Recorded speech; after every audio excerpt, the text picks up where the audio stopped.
listening to the Planetary Broadcast Network, transmitting from sea to shining sea and low Earth orbit in high-fidelity monaural audio.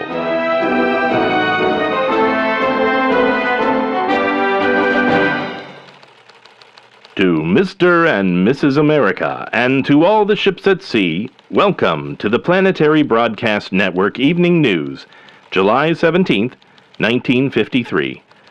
I'm James Dixon, speaking to you from PBN headquarters in downtown Rocket City, Maine, York.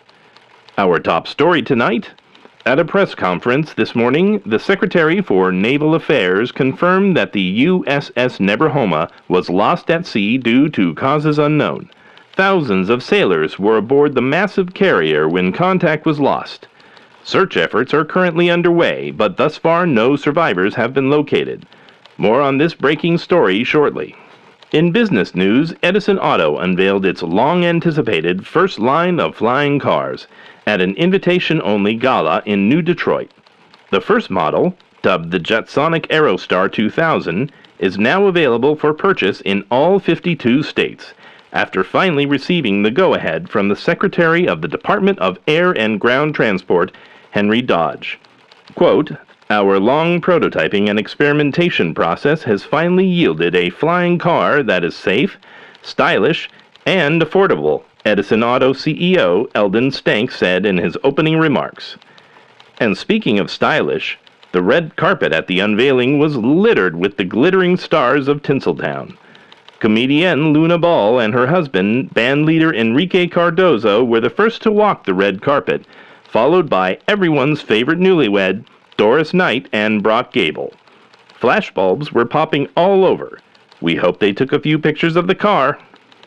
In a related story, Congress has called a special session to address the now urgent issue of car flight regulations and traffic signals.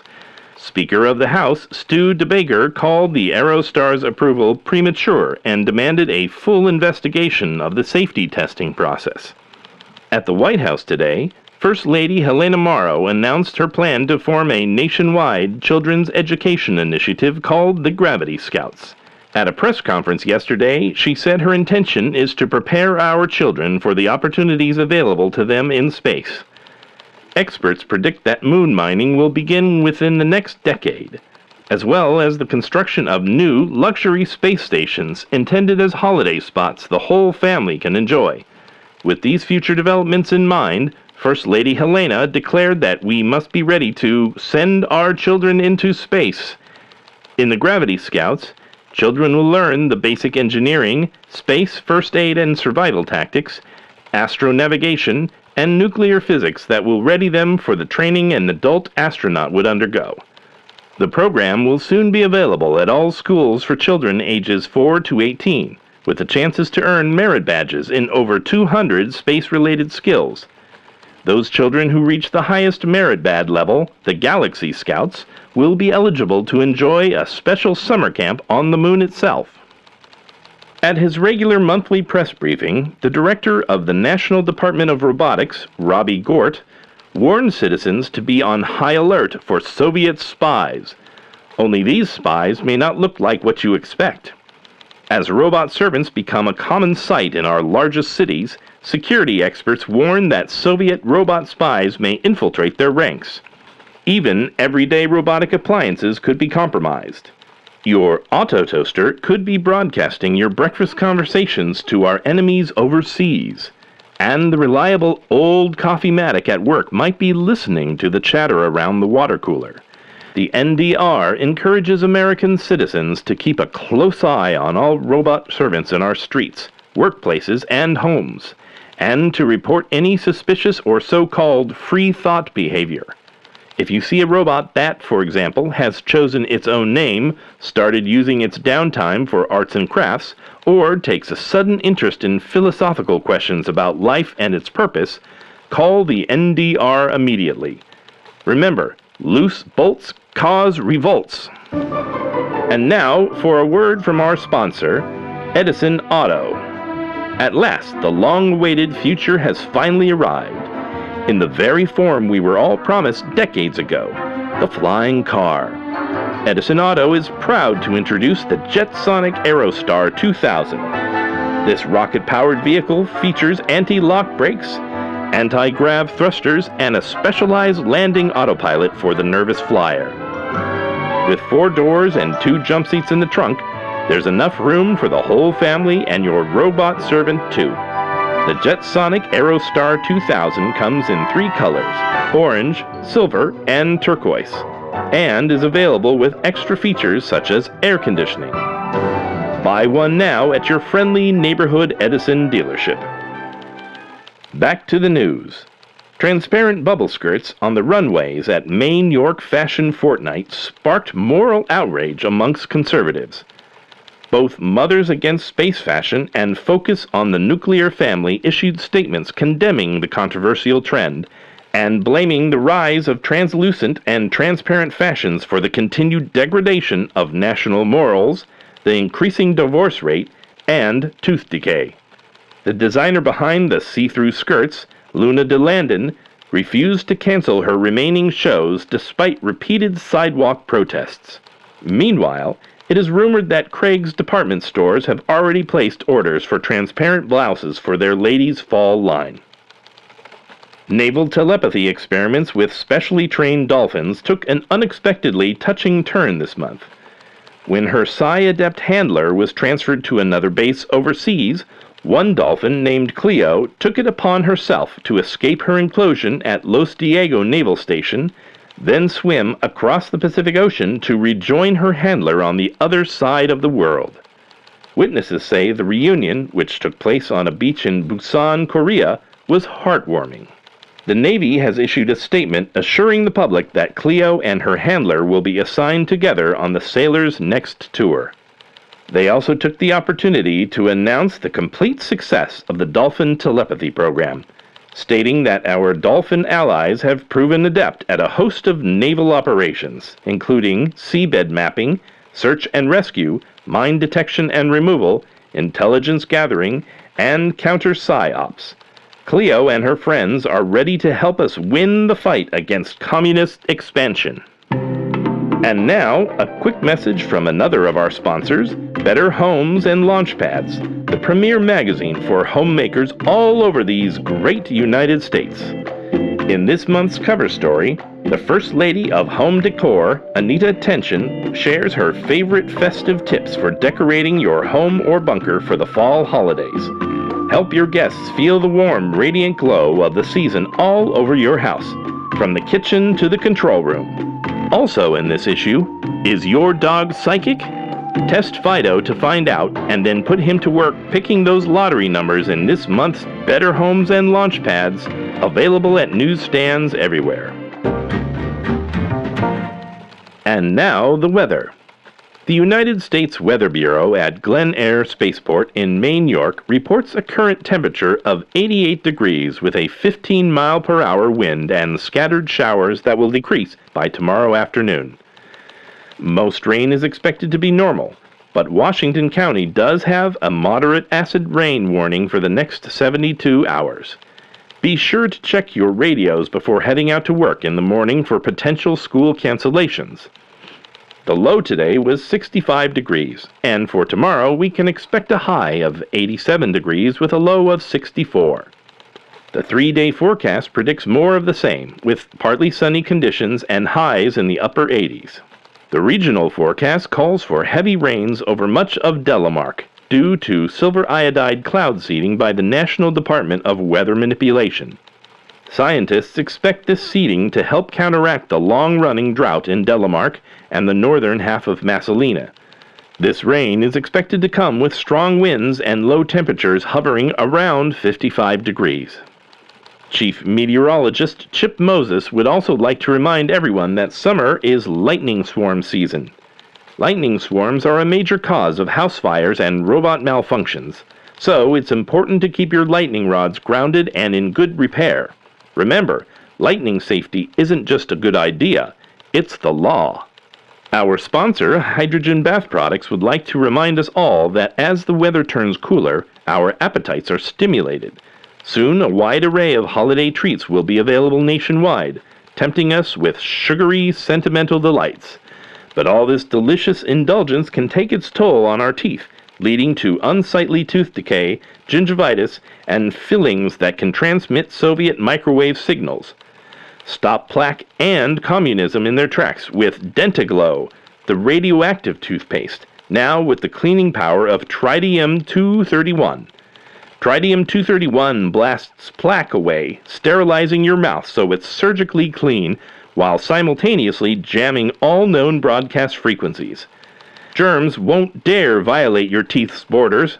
Now available in refreshing Atom Mint Blast and Nuclear Wintergreen flavors. Clean your teeth with nuclear power and the decaying half-life of Tritium-231.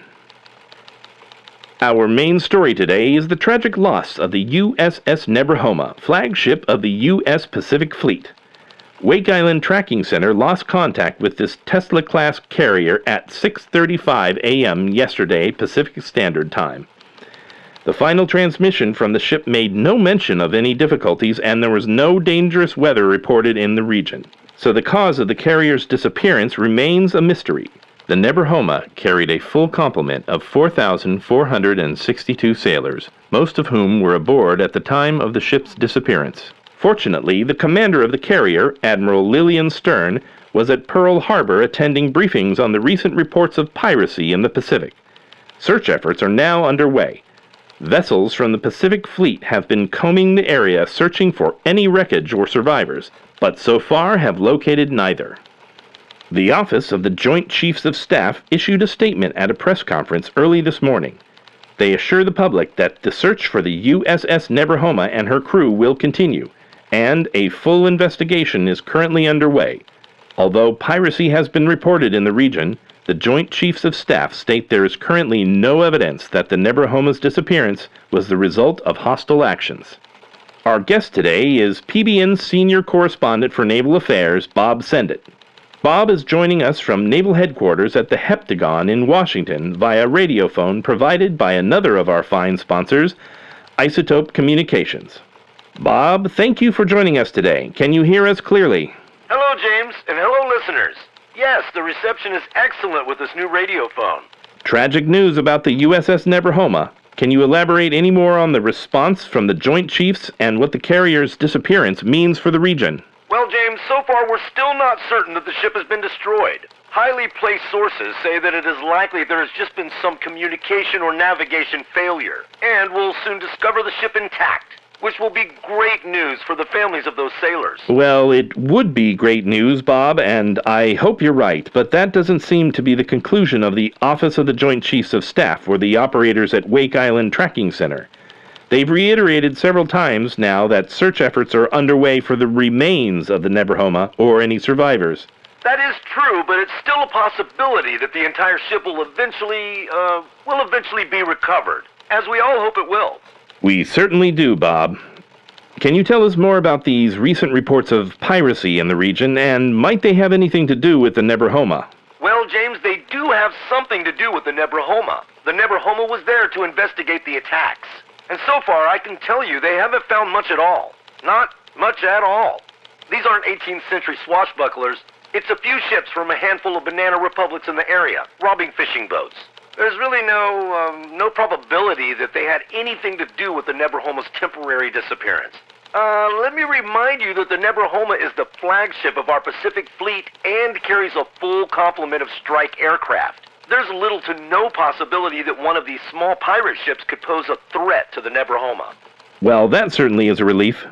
Yet, Admiral Stern seems to be taking these reports seriously, enough to host a series of briefings at Pearl Harbor. Yes, Admiral Stern has been confronting the problem head-on. She believes firmly that tolerating any level of piracy, even the amateurish displays we're seeing now, is a violation of international human rights and the greater good of the world. As you can imagine, James, she's absolutely devastated that this has happened in her absence, and will be very relieved when the Nebrahoma is located once again. If it's located again. Yes, of course. Thank you, Bob, and I think that's all the time we have for now. Thanks for having me. This is Bob Sendit reporting for PBN News. You've been listening to the PBN Evening News for July 17th, 1953. This is James Dixon wishing you a brighter tomorrow. Stay tuned for episode 8A of Fission Girl. When we left our intrepid heroine, Fission Girl and her faithful maid Marie were trapped in a space-time bubble at the bottom of the ocean by giant space krill from the planet Crustacea 4. With their air supply running out, can the girls use fission power to boil their way to safety? You can help them by using your decoder ring, Fission Rangers. Set your rings and prepare to decipher this top-secret communication from Fission Girl herself. 80, 65, 83, 83, 87, 79, 82, 68, 73, 83, 65, 84, 79, 77, 73, 67, 46, 77, 79, 82, 69, 78, 69, 88, 84, 69, 80, 73, 83, 79, 68, 69. But will the aid of the Fission Rangers be enough to save Fission Girl and faithful Marie from the giant space krill? Find out in episode 8A, Deep Fission, right after this message from our sponsor, Isotope Communications. The new Signal Max 32C portable radio phone by Isotope offers crisp, clear, cord-free communication in a svelte 4-pound package. Its powerful 2-hour battery is ideal for the up-and-coming young executive who can't be tied down by his office phone. But the missus will also want to borrow it to find a fourth for bridge with the girls. Make local calls for as low as $1 per minute from almost anywhere in most metro areas, away from tall buildings and bridges. The Signal Max 32C, the future of communication.